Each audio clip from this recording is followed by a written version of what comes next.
one of the most famous fighters of his generation, fighting in one of the famous stadiums in the world. Can you imagine being AJ right now? A lot of pressure too, though. Don't get it twisted. You've got to perform in front of 96,000 of your closest friends. But mamma mia, Rosie, a social media sensation turned boxer, has turned the sport on its ear. This is incredible. And what must be going through this 27-year-old's mind, like so many members of his generation, dealing with mental health issues. Here we go! The matchup between Jake Paul and Anthony Joshua has stirred up major debate across the boxing world. Most experts believe Joshua would comfortably take control because of his size, punching power, and elite heavyweight background. His Olympic gold and knockout track record give him a huge edge. Jake Paul has definitely made progress. He's beaten MMA names and lower-tier boxers, but he's never stepped in with a true, top-level heavyweight. Analysts say Paul's only real hope is to land something unexpected early, but Joshua's jab, discipline, and experience would likely shut that down fast. Many predict Joshua would stop him in just a few rounds. While the event is fun as entertainment, nearly all professionals see Joshua winning without much trouble. Yeah, I've spoken to Nikisa a few times on it. I mean, there's nothing to report to you that it's close, or, you know, there's a lot of hoops to jump through. Of course, AJ is exclusive to DAZN. We also work very closely with His Excellency, and although we have no contract with him, we're in talks for big fights next year, of course, Tyson Fury being one of them. So we'd definitely give him the respect of making sure that he was aware of the plan and, you know, part of that plan as well. But at the moment, you know, there's nothing major to report on that. Would we take the fight? Absolutely. I think Jake would be, I mean, my estimations of Jake Paul would go through the roof if he signed to fight Anthony Joshua, because I just can't believe in my mind that he would do something like that. I mean, Gervonta was a smart one because of his size. Like, you know, I think actually he would have had a lot of success against Jake Paul, but the size is a problem.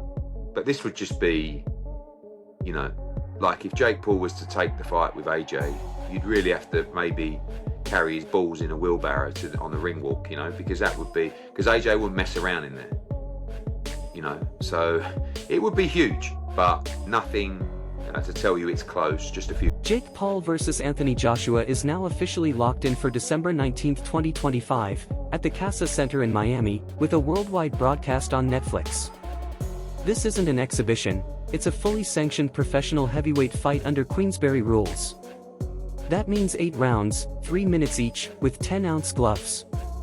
To make things more balanced, Joshua has agreed to weigh in at a capped limit of 245 pounds, which is unusually light for him. With both fighters putting their official records at stake, the matchup carries real consequences. Knockouts and a clear outcome are absolutely in play. It's really happening. Jake Paul will face the 2-time unified heavyweight world champion Anthony Joshua on Friday, December the 19th in Miami, Florida. It's going to be an 8-round fight with 3-minute rounds and 10-ounce gloves. It's Joshua's first fight since being knocked out by Daniel Dubois in September last year. Jake Paul won a unanimous decision against veteran Julio Cesar Chavez Jr. earlier this year. Well, Jake Paul said this: a professional heavyweight fight against an elite world champion in his prime. When I beat Anthony Joshua, every doubt disappears and no one can deny me the opportunity to fight for a world title. To all my haters, this is what you wanted. To the people of the United Kingdom. Fans and members of the boxing community haven't held back when reacting to Jake Paul challenging Anthony Joshua. Many believe Paul aiming for a seasoned heavyweight of Joshua's caliber is unrealistic and overly ambitious. That's right, the real deal respond to me as I tweeted my thoughts about delusion, which again I think is more about what Jake said about Anthony Joshua and what he'll do to him. That was the more delusional aspect of this. Amanda Serrano said, at Jake Paul is the truth. Funny, they say he's a fraud for wanting easy fights, then he asked for the toughest fights ever and they say he's nuts. Listen, he was scheduled to fight Canelo, Gervonta, And now he's calling out Joshua. Come on, who else is doing this? Oh crap, on second thought, he is out of his freaking mind. You're right. That was more of just Amanda backing her guy, you know what I'm saying? The co-founder of MVP and someone that she... Dave Allen has issued a serious warning, claiming Anthony Joshua risks damaging his reputation by taking this fight. He argues that even if Jake Paul lands one clean punch, it could cast doubt on everything Joshua has achieved. Allen feels the matchup leans more toward entertainment than actual sport and doubts Joshua would genuinely want to take such a gamble. He believes hardcore boxing followers would see this as a step backward, and Joshua could lose respect within the boxing world for agreeing to face a YouTuber-turned-boxer. Lost to Tommy Fury. Anthony Joshua cannot box Jake Paul. Horrific. He's dangerous for one, and two, if Jake Paul even lands a glove on him, it just diminishes everything that he's achieved. Jake Paul won't last 2 minutes for me. Never mind Anthony Joshua. It's ridiculous. It's a joke. If AJ does say yes to going in against Jake Paul, does he harm his legacy? I would lose a bit of respect for him. I think a lot of boxing people would as well, to be honest. Why would he box him? Two-time heavyweight champion of the world, one of the best heavyweights the last 20 years, held British boxing on his back. People might say he deserves to box Jake Paul. But why though? Why would he do it? Did you lose respect for him when he fought Ngannou? Did you lose respect for Fury when he fought Ngannou? Ngannou's a serious fighting man. World champion of mixed martial arts. It's a worrying thing, potentially, the damage that AJ could do to Jake Paul. He'll hurt him. Yeah, Jake Paul is a cruiserweight. You wouldn't put the Midlands area cruiserweight champion with Anthony Joshua, so why would you put Jake Paul in that? Just because he's a superstar, whatever. I don't know what he does. What does he do? What is he? A YouTuber. It's just not worth it. He's got enough money as it is. Why risk all that for a few more quid? I don't like it. I hope it doesn't. Since the fight is expected to be a sanctioned bout, not an exhibition, Roy Jones Jr. has spoken out strongly. He rejects the idea that Jake Paul could become a legitimate world champion, expressing deep doubt about Paul's ability to win a real title. Jones says Paul has largely avoided battle-tested opponents, and once he steps up to elite, experienced boxers, they would handle him easily. While he admits Paul might eventually land a title opportunity, Jones insists it would only be under extremely favorable circumstances. He remains unconvinced that Paul could ever walk away with an authentic championship belt. Jake Paul become a world champion? No. Why? I think if they make him fight tough opponents, guys with experience, those guys will beat him. Now, if you catch somebody like myself at the end of their career, or somebody like Tyson, he caught at the end of their career, the chances are much higher. Because now it becomes more of a 50-50. You got a guy who's better than him, but the age factor. You understand me? And that's the only way to balance it for him to make it a 50-50 fight. Somebody who's on his level at the same age, those guys have too much experience. You understand me? So he's not going to beat those guys. But you find a guy who is past his prime, who has the mentality further than his, but past his prime, it kind of evens. Anthony Joshua's promoter Eddie Hearn has brushed off Jake Paul's boxing ability, calling him an average fighter. Hearn has frequently questioned whether Paul has what it takes to compete at the top level, especially against someone like Joshua. He says that although Paul has improved, he's nowhere near the standard required to challenge elite heavyweights. The sport of boxing. Yes, I know these guys. They're unbelievably bright. I mean, Logan, much brighter than Jake, in my opinion. But Jake's smart. Okay. We have our ups and downs. Yeah. I respect Jake. I actually respect him in a boxing sense as well. But we fell out because I told him he was average. That's actually a compliment. Like, to be an average fighter, coming to this kid who's 26, 27, decides to go into boxing. We had a conversation where he's actually telling me he's going to beat Canelo Alvarez. And I'm looking around for cameras. I'm thinking, am I Mike Tucker? Hearn also criticized Jake Paul for making outrageous statements, such as claiming he could beat Canelo Alvarez. Hearn considers that idea ridiculous and believes Paul is massively overestimating himself. Yes, Paul has beaten ex-MMA fighters and boxers with limited resumes, but the notion that he could realistically challenge world-class fighters like Canelo or Joshua is seen as laughable by many experts. Well then, it looks like Anthony Joshua and Jake Paul might be in discussions to fight. They were both on a call to each other earlier, and the viral video went round of Jake Paul saying he would knock out Anthony Joshua. If I'm being completely honest, I think Jake Paul would actually be lucky to make it out alive, and I'm actually being dead serious. I think Jake Paul would be lucky to make it out of the ring with Anthony Joshua alive. Tyron Woodley literally had Jake Paul on skates and had Jake Paul panicking for his life.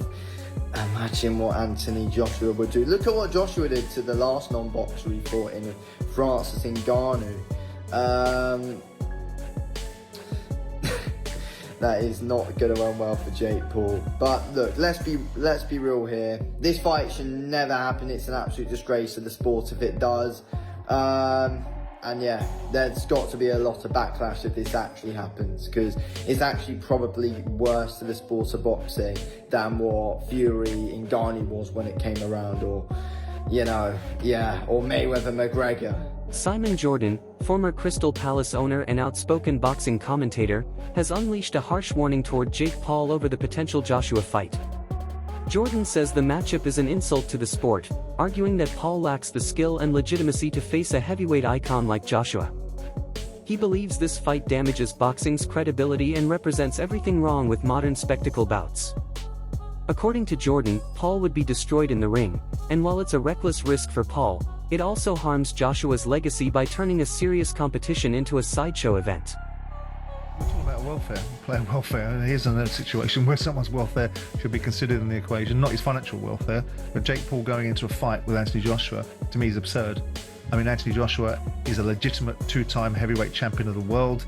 He may have got destroyed by Daniel Dubois, but notwithstanding, there's nothing physically wrong with Anthony Joshua that he can't execute. Mentally, he might be in a little bit of a difficult position after the loss to Daniel Dubois.